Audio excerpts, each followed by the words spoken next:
hidup pulihkanku. Turunlah urapan ke atasku, membangkitkan kuasa-Mu. Roh Allah yang hidup penuhiku, Roh Allah yang hidup pulihkanku. Turunlah urapan ke atasku, membangkitkan kuasa-Mu, membebaskan hidup yang terbelenggu, memulihkan hati mereka yang terluka, serta menjelikan mata yang buta. Jadikan hidupku alat-Mu, dipenuhi urapan baru, menyatakan kebesaran kuasa-Mu, membebaskan hidup yang terbelenggu, memulihkan hati mereka yang terluka, serta menjelikan mata yang buta. Jadikan hidupku alat-Mu, dipenuhi urapan baru, menyatakan kebesaran kuasa-Mu. Kau berkuasa Tuhan, Kau yang lakukan mujizat dalam hidupku, dalam hidupku. Kuasa-Mu,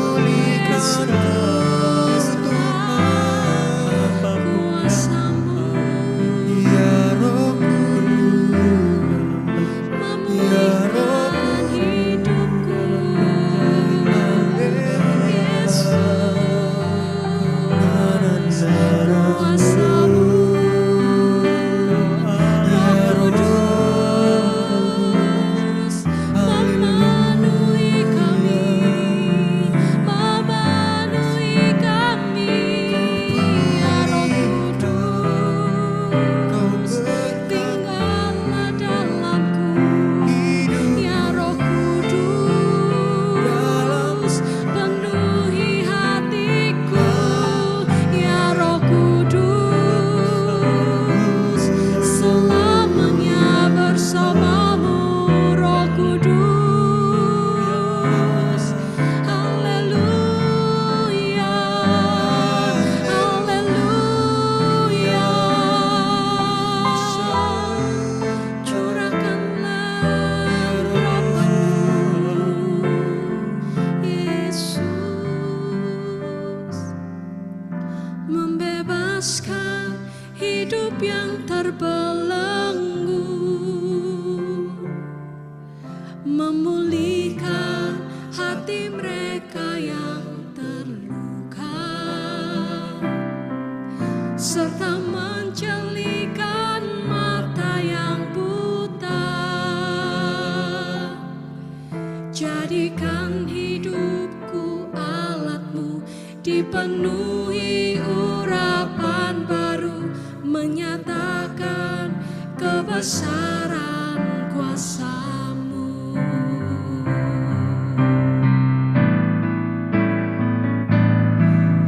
Membebaskan hidup yang terbelenggu,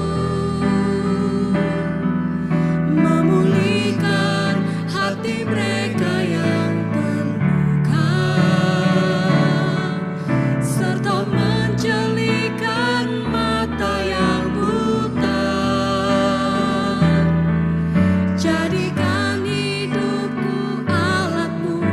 dipenuhi urapan baru, menyatakan kebesaran kuasa-Mu. Jadikan hidupku alat-Mu, dipenuhi urapan baru, menyatakan kebesaran kuasa-Mu.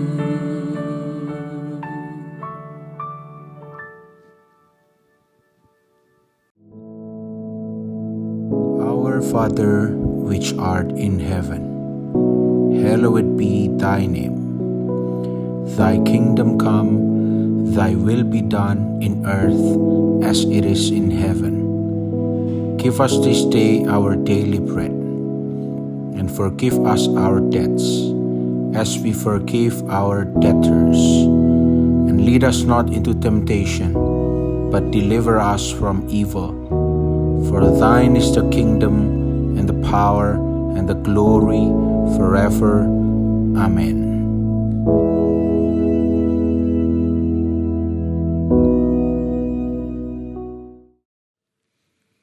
Haleluya, puji nama Tuhan. Allah yang saudara dan saya sembah dalam nama Yesus adalah Allah yang Maha Kuasa. Dia pencipta langit dan bumi. Tetapi kalau kita lihat di dalam Kejadian pasal 1, ya, mari kita lihat Kejadian pasal 1, ya. Kita baca mulai ayat yang pertama dan kedua, ya. Dikatakan di sana, pada mulanya Allah menciptakan langit dan bumi. Bumi belum berbentuk dan kosong, gelap gulita menutupi samudera raya. Dan roh Allah melayang-layang di atas permukaan air. Sampai di sini pembacaan kita. Ini kisah yang luar biasa. Nah ini kalau kita lihat di dalam bahasa aslinya dikatakan Bershit bara Elohim et hashamayim ve et haaretz. Ve haaretz hayata tohu wa bohu. Ve choshek al pnei tehum. Ve ruach Elohim merachefet al pnei hamayim.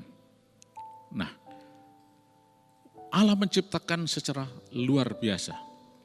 Dan penciptaan Allah itu adalah sesuatu yang merupakan creatio ex nihilo.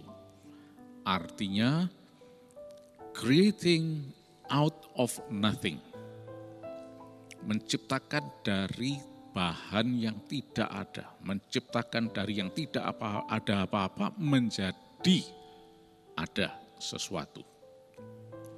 Nah, inilah yang kemudian diungkapkan dengan kata Ibrani bara. Kata bara itu berarti to create, mencipta, dan kata ini hanya bisa dikenakan untuk Allah saja, Sang Pencipta. Kita manusia tidak pernah bisa memakai kata bara ini. Karena kata bara ini berarti mencipta dari yang tidak ada menjadi ada. Selain kata bara ada banyak lagi kata membuat, menjadikan, membentuk dan sebagainya di dalam bahasa Ibrani, ya. Nah, yang lain itu kita manusia bisa, misalnya asa, to make, membuat. Kita bisa membuat sesuatu, tapi dari bahan yang sudah ada. Berbeda dengan Allah. Dia adalah bore, haolam. Dia adalah the creator, pencipta alam semesta, seluruh bumi ini. Dari bahan yang tidak ada. Dari tidak ada apa-apa, out of nothing, menjadi sesuatu. Something. Itulah Allah, Sang Pencipta. Kita manusia hanya membuat dari bahan yang sudah ada. Membuat benda ini, benda itu, dan sebagainya dari bahan yang ada. Memasak pun juga harus ada bahannya, dan sebagainya.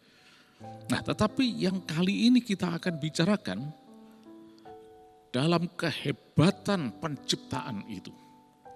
Betapa Allah itu maha kuasa, maha pencipta dan dahsyat. Ternyata ada pernyataan tentang roh Allah. Di dalam bahasa Ibrani digunakan kata Ruach Elohim. Dan kemudian kalau kita kenal di dalam Alkitab selanjutnya, ini juga disebutkan sebagai Roh Kudus atau Holy Spirit. Roh Kudus atau Holy Spirit ini adalah Allah sendiri. Dia bukan yang lain dari Allah, dia adalah Allah sendiri. Nah, lalu bagaimana dengan Allah, Roh Kudus, Yesus? Nah, saudara dan saya tidak mempunyai kapasitas untuk bisa memahami hal ini. Kita hanya menerima saja pernyataan Allah yang memperkenalkan dirinya sebagai Bapa, Anak, dan Roh Kudus. Dan ini kemudian oleh para bapak gereja pernah dicetuskan itu sebagai Trinitas atau istilah Tritunggal. Apa dan bagaimana? Sebaiknya kita hanya menerima saja apa yang dinyatakan oleh Alkitab. Karena keterbatasan kita sampai di sini.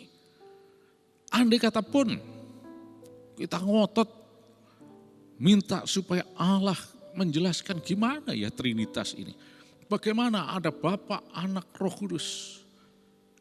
Kita tidak akan pernah mampu karena otak kita cuma sampai di sini.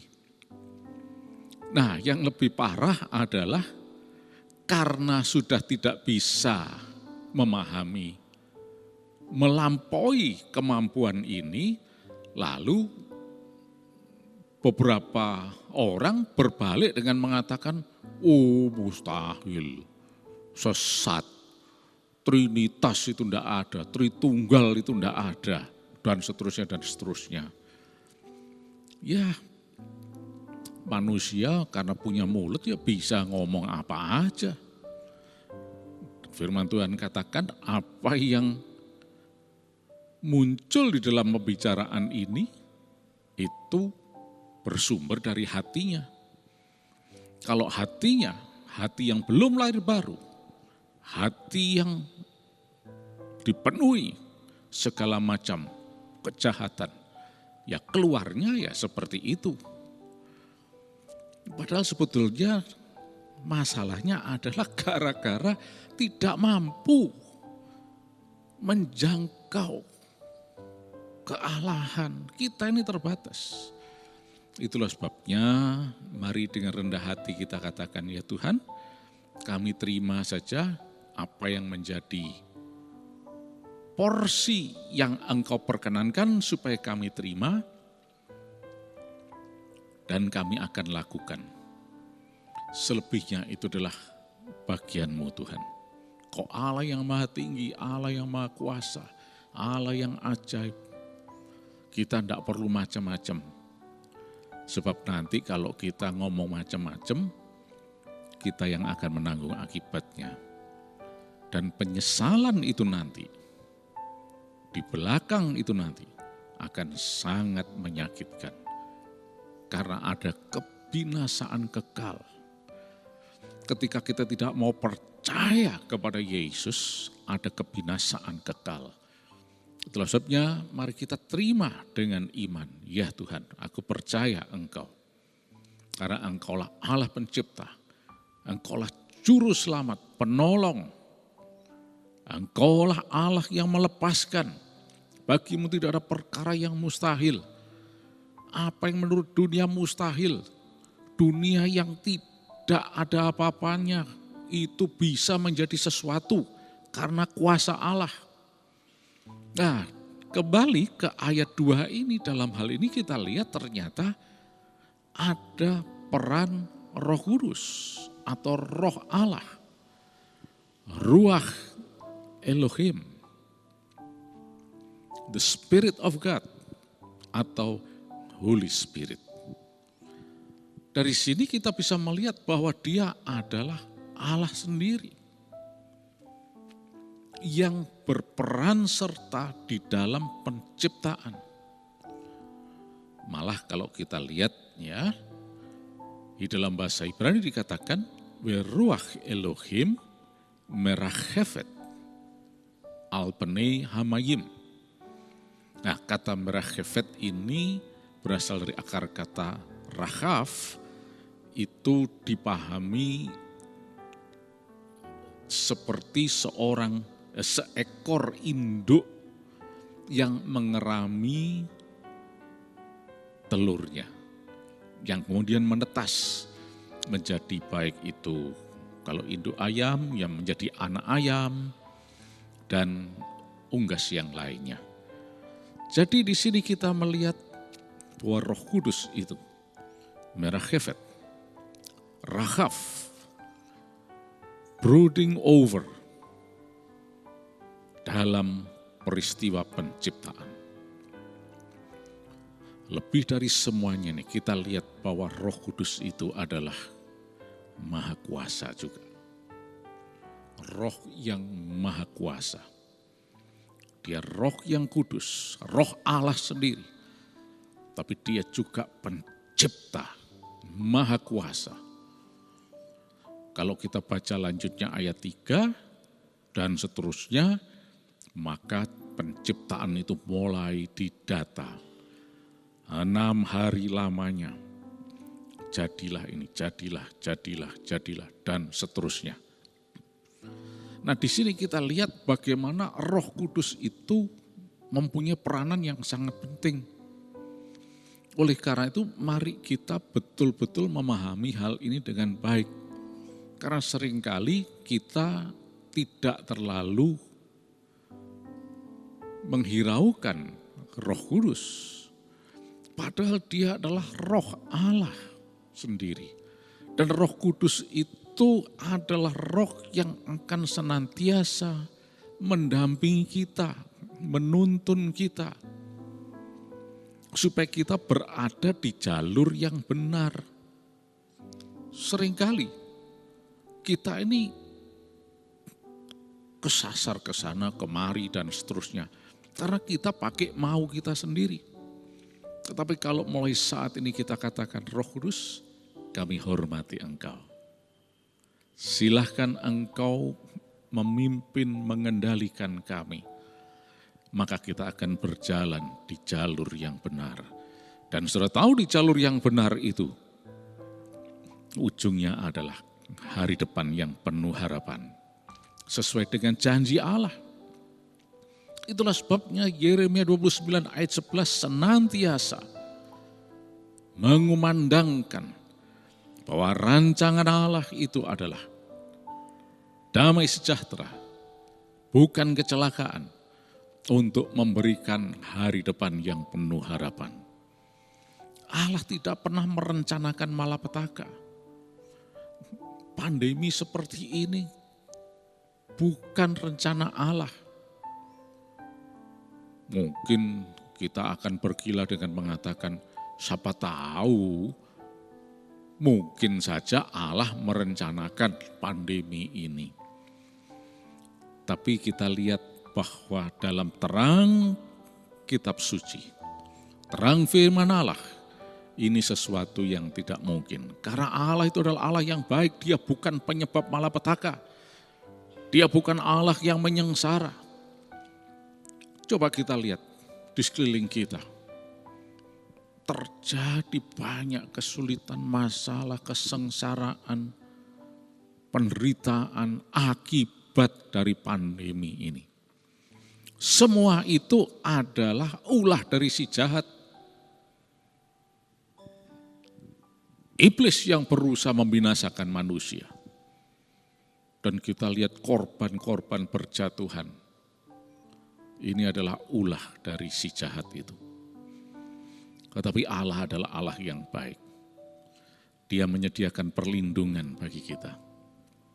Bahkan dia menyediakan kesembuhan bagi orang yang mau percaya Yesus. Oleh karena itu, saudara sekalian, Mari kita teguhkan iman kita, tetap percaya kepada Dia sebagai Allah yang baik. Rencananya selalu baik. Dan untuk itu kita minta hadirat-Nya, kehadiran Roh Kudus dalam hidup kita untuk senantiasa menuntun kita, untuk senantiasa mengarahkan kita, supaya kita tetap berada di jalur yang benar. Sebab ketika kita berada di jalur yang benar, ada jaminan di situ, hari depan yang penuh harapan di dalam Yesus Kristus. Puji nama Tuhan, saudara sekalian. Roh Allah melayang-melayang di atas permukaan air. Ngapain di sana? Cuma melayang-layang aja? Oh tidak. Dari akar kata rahkaf ini tadi kita melihat Dia adalah Roh Allah yang kreatif.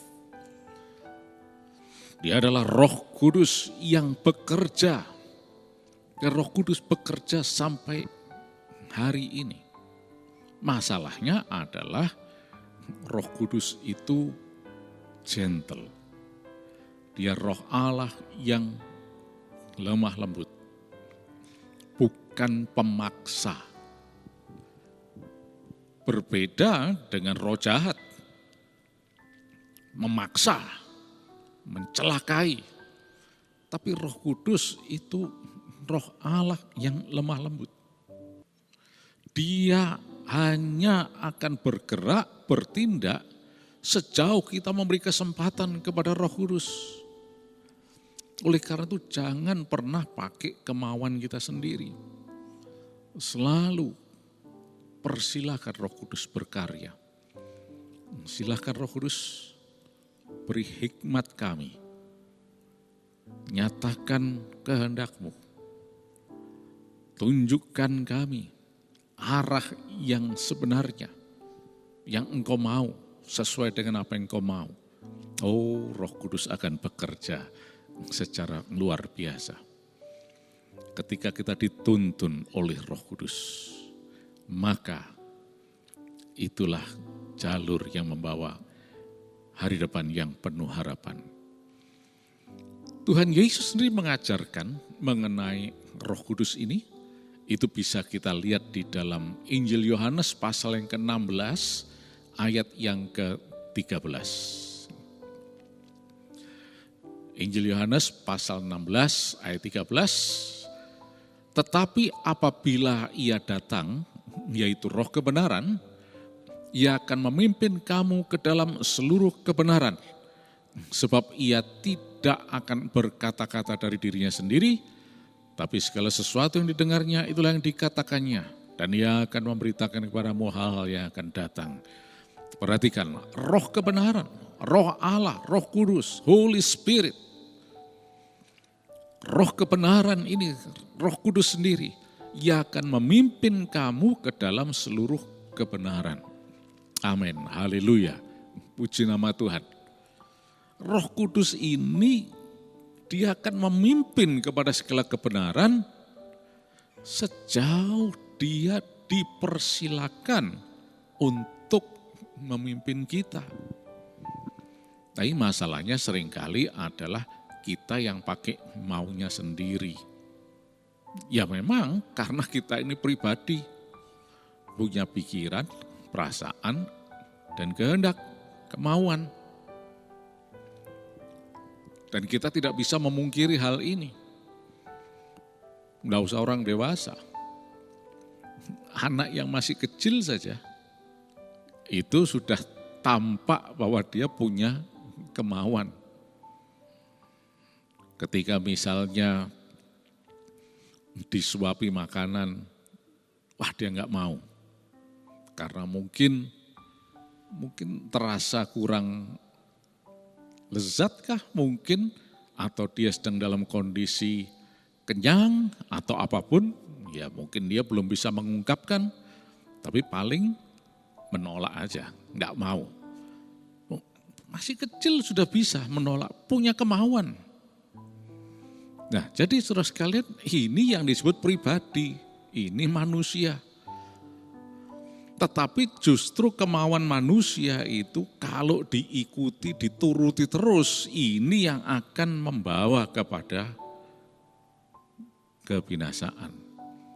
Oleh karena itu mari ikuti, turuti apa yang Roh Allah mau, yang Roh Kudus mau. Karena Dia itu dahsyat dan berkuasa. Dia menciptakan langit dan bumi dari yang tidak ada menjadi ada. Ruach Elohim ini. Tetapi Roh Kudus ini tidak pernah memaksa kita. Sedahsyat semaha kuasa itu, Roh Kudus adalah roh yang gentle, lemah lembut. Tapi sebaliknya kalau kita bersungguh-sungguh menghormati Dia, memberi kesempatan kepada Roh Kudus sepenuhnya untuk memimpin, mengendalikan hidup kita. Nah, itulah yang disebut keberhasilan di dalam Yesus. Karena Roh Kudus tidak akan memimpin membawa kepada hal-hal yang tidak baik. Roh Kudus tidak pernah menjerumuskan manusia. Dikatakan Dia akan memimpin kepada segala kebenaran. Kita memiliki kehidupan yang benar di jalur yang benar, dan hasilnya juga adalah hasil dari kebenaran itu. Sesuai dengan kuasa Roh Kudus yang dahsyat. Puji nama Tuhan saudara sekalian. Mari kita bersyukur senantiasa karena ada Roh Kudus. Hormati Roh Kudus. Oh haleluya. Roh Kudus, kami hormati Engkau. Engkau adalah Allah yang Maha Kuasa. Ampuni kami kalau selama ini kami sering tidak mengikuti kemauan-Mu, Roh Kudus. Tapi biar mulai saat ini kami sadar sepenuhnya. Biar kemauan kami ditundukkan di bawah kemauan-Mu, Roh Kudus. Silahkan Roh Kudus Engkau berkarya dan bekerja. Karena kami tahu Engkau Maha Kuasa dan dahsyat.